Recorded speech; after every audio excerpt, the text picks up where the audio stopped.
Hello বন্ধুরা, আমি একটা কম খরচে দামি রেসিপি নিয়ে এসেছি।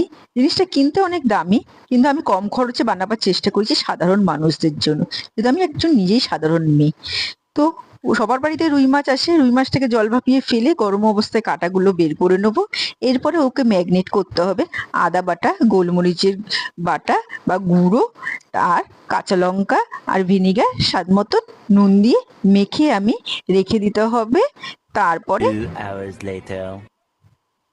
2 ঘন্টা পরে ফিরে আসলাম, মাছগুলো একদম শুকিয়ে গেছে। আর একটা বাটিতে আমি বাটারটা নিয়ে নিলাম। আমি 5টা মাছ হয়েছে, তাই আমি 10 টাকার বাটার এনে নিয়েছি।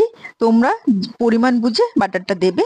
আর দিয়ে দেবো ময়দা, কিছুটা পরিমাণ মতো নুন স্বাদ মতন, তাতে কিছুটা পরিমাণ দেবো খাবার সোডা, 1 চামচের মতন ছোট চামচের খাবার সোডা দিয়েছি আমি। আর জল দিয়ে গুলে নেবো। তারপরে ওই যে বাটারটা মেল্ট করে রেখেছিলাম সেই বাটারটাও দিয়ে দেবো। ওইদিকে আমি গ্যাসের চুলায় কড়াইটা বসিয়ে দিয়েছি। আমার কড়াইটা কিন্তু ভীষণ ছোট। চুবা তেলে ভাজতে গেলে এরকম ছোট কড়াই হলে না, তেলটা অনেকটাই কম খরচা হয় আর তেলটা নষ্ট হয় না। সবকিছু তেল দিয়ে সবকিছু রান্না করা যায় না, ওই জন্য ছোট কড়াইতে তেলটা একদমই নষ্টটা কম হয়।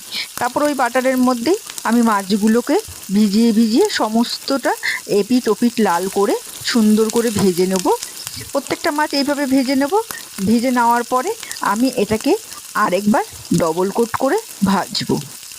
চলো, এবার সমস্ত মাছ আমার ভাজা হয়ে গেল। ভাজা হয়ে যাওয়ার পরে আবার আমি জিনিসগুলোকে ডবল কোট করছি।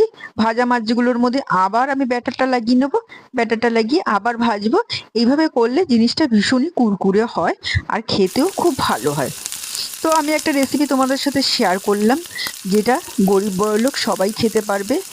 গরিবদেরও তো ভালো জিনিস খেতে ইচ্ছা করে, তো কম খরচায় তারাও এটা বানিয়ে ফেলতে পারবে। যদি ভালো লাগে লাইক কমেন্ট আর সাবস্ক্রাইব করো।